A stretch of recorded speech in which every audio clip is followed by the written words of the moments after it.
Hello everyone, आपका स्वागत है हमारे निफ्टी वीकली व्यू में। जैसे कि हम लोग हर हफ्ते मिलते हैं और आपको कोशिश करते हैं कि पूरे मार्केट के बारे में आपको जानकारी दिया जाए और इजीएस्ट वे में मैक्रो इकोनॉमी को एक्सप्लेन करते हैं, जैसे कि आने वाले दिनों के लिए आपको ट्रेडिंग और इन्वेस्टिंग करना आपके लिए आसान रहे। तो चलिए आज का Nifty weekly view and outlook start करते हैं।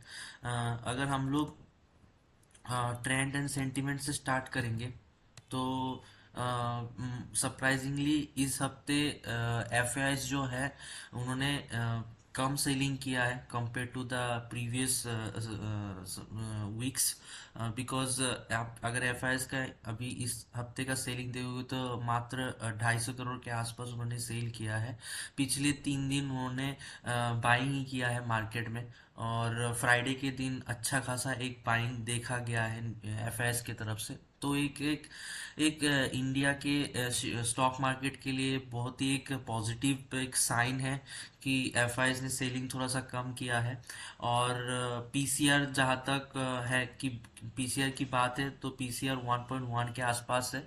मतलब मार्केट में थोड़ा सा पॉजिटिविटी है। मैं आने वाले स्लाइड्स में निफ्टी के वीकली चार्ट भी दिखाऊंगा आपको मैं क्यों मतलब थोड़ा सा पॉजिटिव हूँ चार्ट को लेके, टेक्निकल एनालिसिस को लेके। तो मोस्टली अगर हम लोग कुछ पॉजिटिव साइड्स और नेगेटिव साइड्स देखें मार्केट के, पॉजिटिव साइड्स में जैसे कि इस हफ्ते इन्फ्लेशन का डेटा आया था, होलसेल इन्फ्लेशन का डेटा आया था। वो बहुत ही अच्छा एक डेटा आया है जिससे कि कंपनी का मार्जिन इंप्रूव हो सकता है आने वाले क्वार्टर के लिए।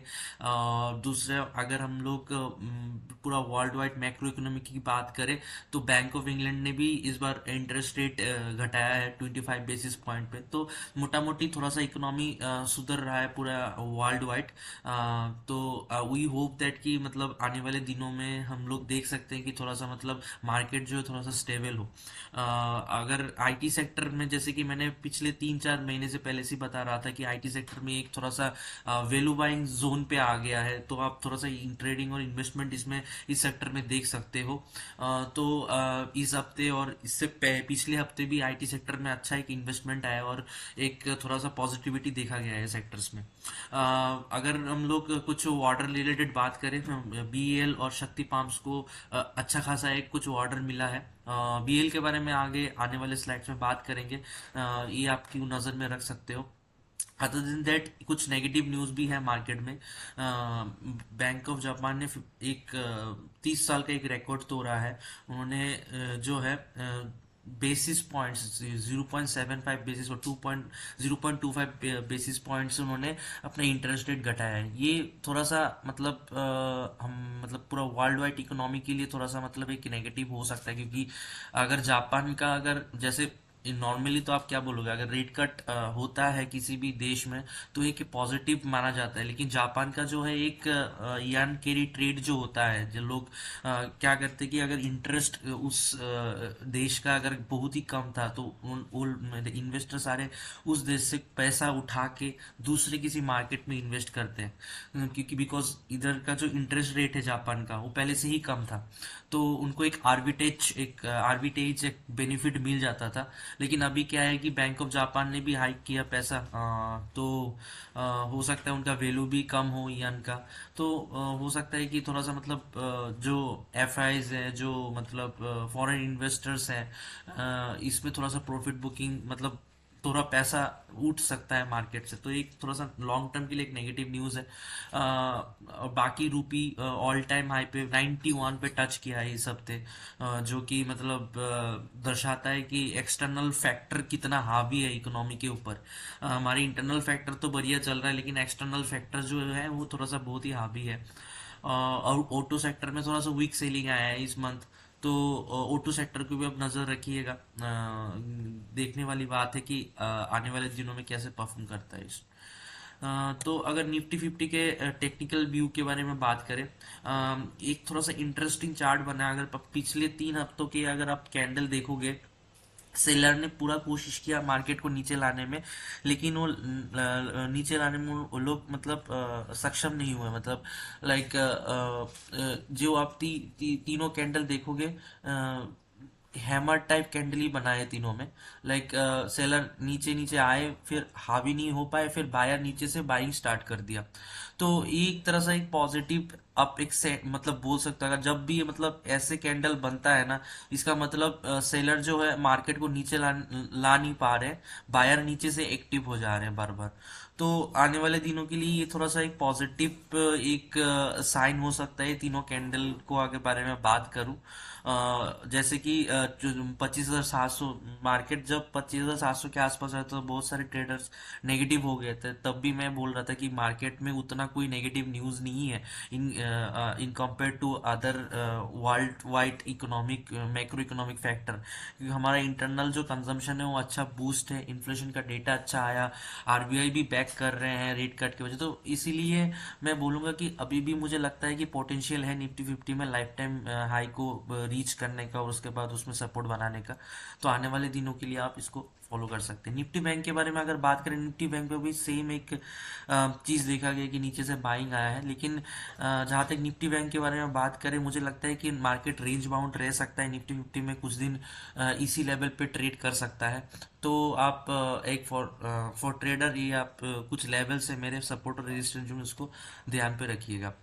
स्टॉक ऑफ द वीक में बीएल को रखा है, क्योंकि बीएल को ऑर्डर अच्छा मिला है। और क्यों मतलब जो भी स्टॉक में इस मतलब स्टॉक ऑफ द वीक में रखता हूँ generally long term investment perspective से होता है।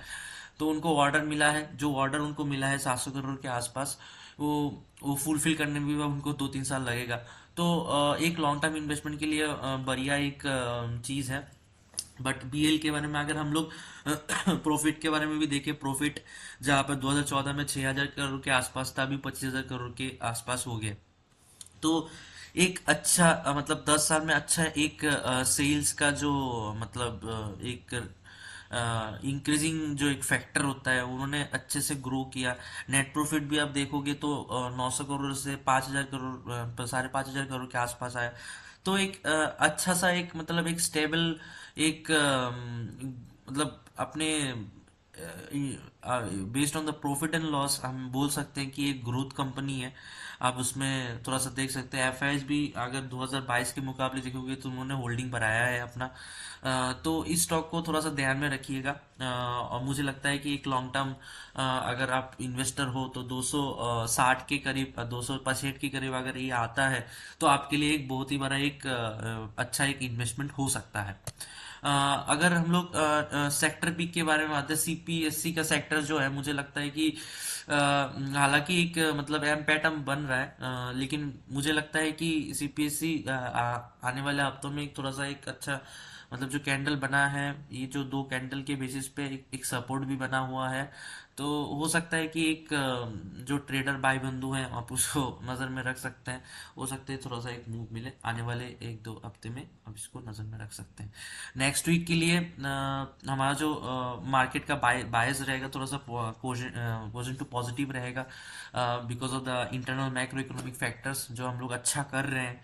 और जीडीपी का जो एक्सपेक्टेशन है वो भी बढ़ा हुआ है। सब अपने जितने भी सारे मतलब एक्सपेक्टेशन है, उन्होंने कम से कम नहीं तो अब हर कोई मतलब अपना जो एक्सपेक्टेशन है इंडिया का जीडीपी डेटा को लेके वो बढ़ाया है।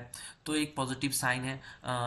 मैंने सारे लेवल इधर लिख के रखा है, आप इसको लेवल को फॉलो कीजिएगा। Because level to level trade करोगे तो मतलब बचोगे, क्योंकि ये जो अभी मार्केट चल रहा है वो रेंज बाउंड मार्केट चल रहा है। ऊपर से भी सेलिंग आ रहा है, नीचे से भी बाइंग आ रहा है।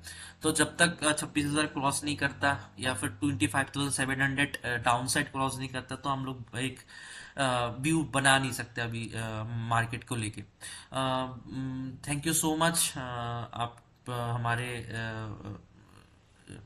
वीकली व्यू में आते हो, और मैं कोशिश करता हूँ कि थोड़ा सा मतलब सिंप्लीफाइड वर्जन में सिखाने के लिए।